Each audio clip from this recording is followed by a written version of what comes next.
So today I'm going to go over how I built this floating shelf and how I made it strong enough to support my own weight.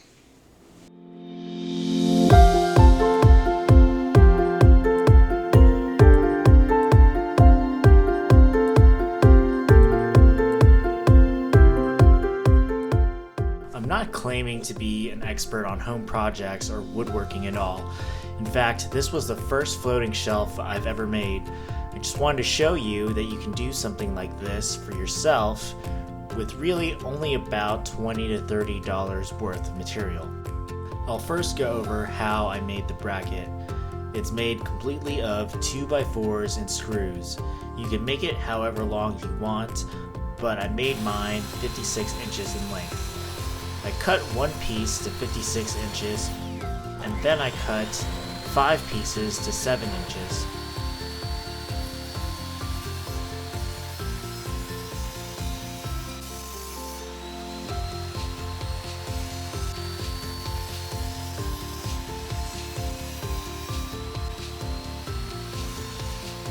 I marked where my outboard studs would go by marking 4 inches inboard from each end. Then marked 2 other spots, 16 on center in between my first 2 markings for the other studs. I then used some 3-inch screws and some glue to connect everything together.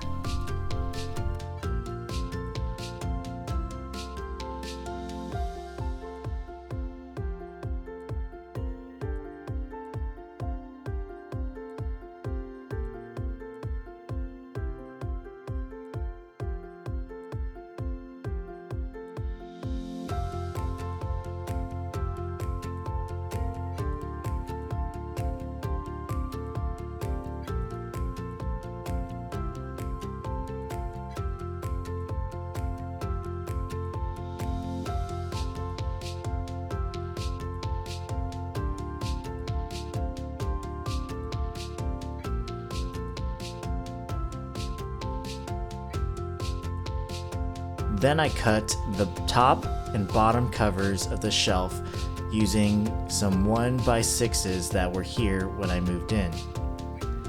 Then I glued the 1x6s together to make my top and bottom covers.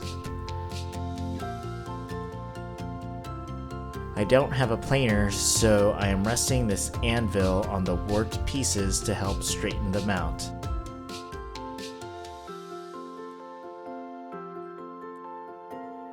After wiping up the excess glue, I let the pieces dry overnight.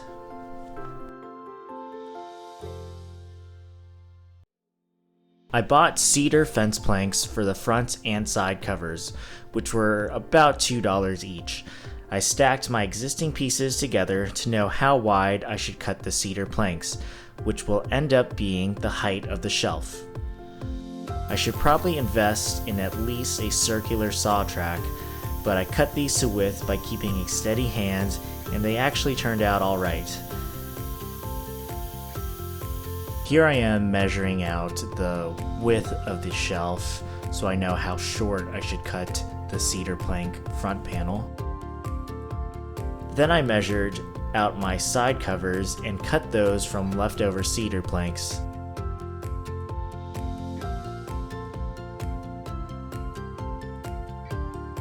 And here I have all the shelf surfaces laid out in the arrangement that I want them.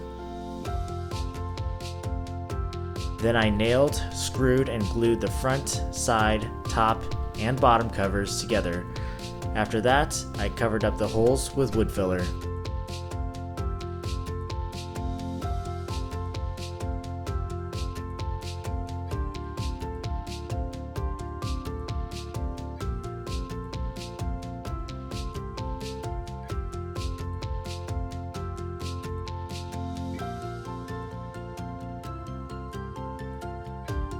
Then I began the long process of staining and applying poly to the shelf.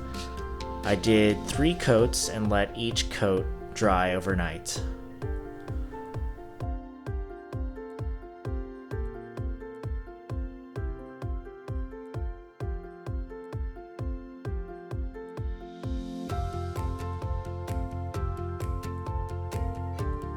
While my last coat was drying, I drilled some pilot holes into the bracket. I drilled them at the upper 1/3 of the back bracket to counter any downward force from objects placed on the shelf. This will help maintain the shelf leveled.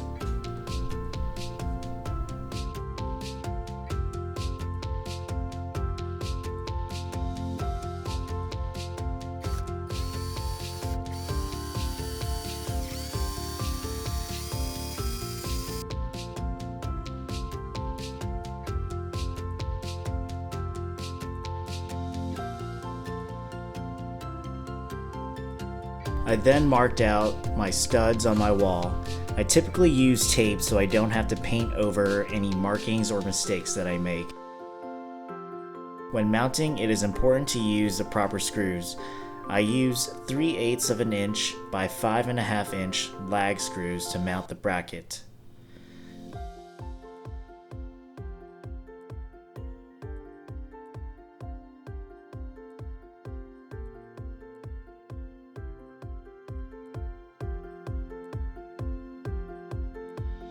I didn't have a bit to screw in the lag screws, so I just did it all with a torque wrench, which was some of the most fun I've ever had in my life.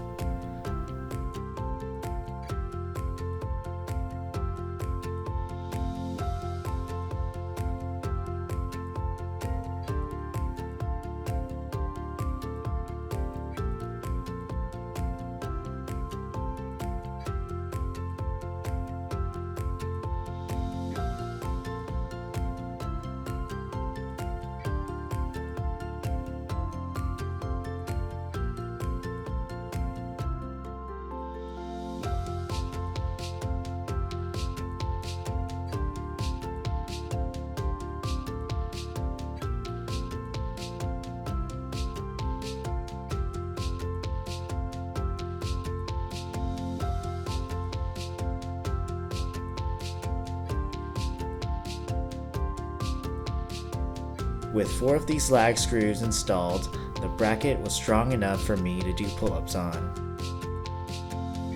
And 100.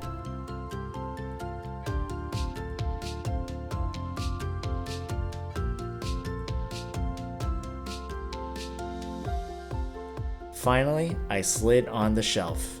You can use a screw on either the top or bottom of the shelf to keep it from sliding.